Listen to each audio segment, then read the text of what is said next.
وهذا كتاب أنزلناه مبارك فاتبعوه واتقوا لعلكم ترحمون. أعوذ بالله من الشيطان الرجيم.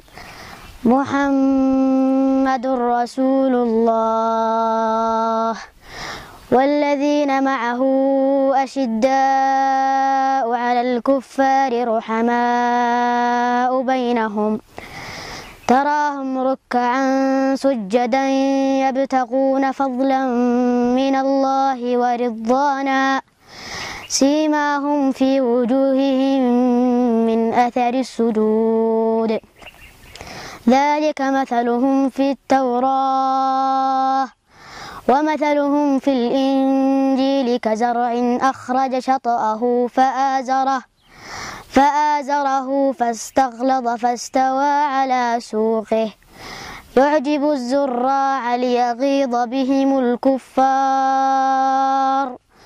وعد الله الذين آمنوا وعملوا الصالحات منهم مغفرة وأجرا عظيما. ونسعد قلب محزون بغير الله ما اتكلا.